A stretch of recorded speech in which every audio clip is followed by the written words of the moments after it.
kitalo nnyo ndi buli amaanyi mu by'obutebenkevu by'eggwanga saako n'ebyobufuzi okutwalira wamu. Tusaasidde nnyo ab'eŋŋanda, ab'emikwano n'eggwanga lyonna. Tugenda kubanga tweyongerayo olunaku olwaleero lubadde lunaku lw'abazira. Era Pulezidenti Yoweri Kaguta Museveni avuddeyo ne yeewuunya abantu abalindiridde okusooka okufiirwa omulwadde wa COVID-19 olwo balyoke batandika okussa mu nkola ebyo ebibagambwa. Ku baazirwanako abakwasizza abapoliisi basobole okuba nga bagonjoola ensonga zaabwe era alambuludde ensonga ezifuula omuntu omuzira. Omukulembeze w'eggwanga Yoweri Kaguta Museveni yeewuunyizza abalindiridde Uganda okufiisa omulwadde wa coronavirus balyoke basse ebibakuutirwa mu nkola. Asinzidde mu State House Entebbe mu kukuza olunaku lw'abazira olukuzibwa buli nga 9 June n'annyikiza obukulu bw'okuba abawulize nti ye ogugwa gukoze naye abajeemu be batambuza coronavirus kaakano. From the 21st of March, I have all the figures here when we had the first case. And we advised you. We said, you people, we don't have treatment now. We don't have vaccine, okugema. We don't have a direct treatment, but we can avoid. We can avoid. In Uganda, we have a proverb. Nantaburirwa yasabalana wa bumba. Omukulembeze w'eggwanga agamba abakugu baateekateeka ebitanda by'abantu 9 nti naye kino kyewalika era abasawo we bali okutaasa.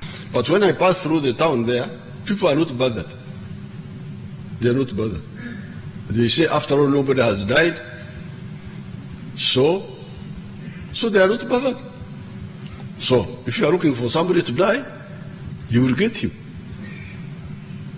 And when you start dying, you don't say Museveni did not tell us. Yeah. There's nothing we have not told you. To beg you, please don't die, please don't die, please don't die. No.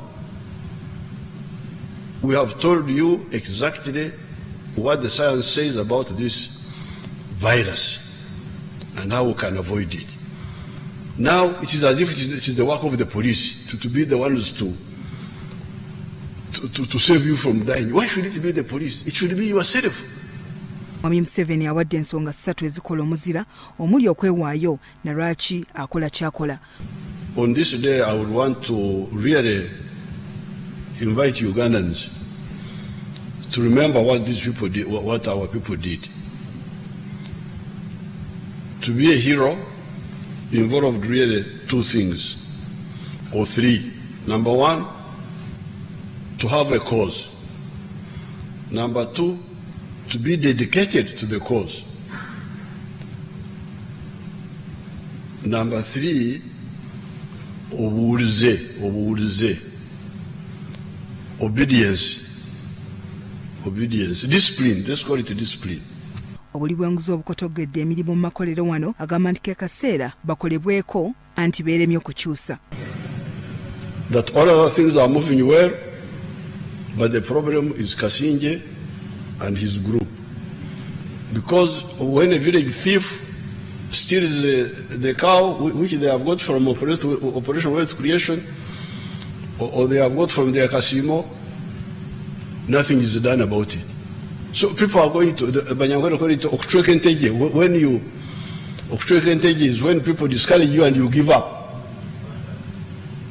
You sit down because whatever you do is undermined by the thieves. So why should this happen? Abazirwanako abakwasizza poliisi okukola ku bibasoomooza omuli okubabbako ebisolo, eddagala effu n'ebirala. Kasinje, now you talk to those people. They're here. I am a free mediator between you and say, ask him, these veterans, what do they want? What they want is that Omubi, a thief, if he's caught, he should not get out of jail with the police bond, with bail. If we need to change the legislation, you bring it up. Emikolo gy'olunaku lw'abazira gibadde gyakuba lya ntonde naye gikuziddwa mu kimpowooze nga gikomekerezeddwa n'okusiima emirimu gy'omugenzi Major General Kasirye Gwanga avudde mu bulamu bw'ensi eno olunaku olwaleero. So I congratulate all the veterans. I think before we end, let's stand for 1 minute of silence for Major General Kasirye Gwanga, who died this morning.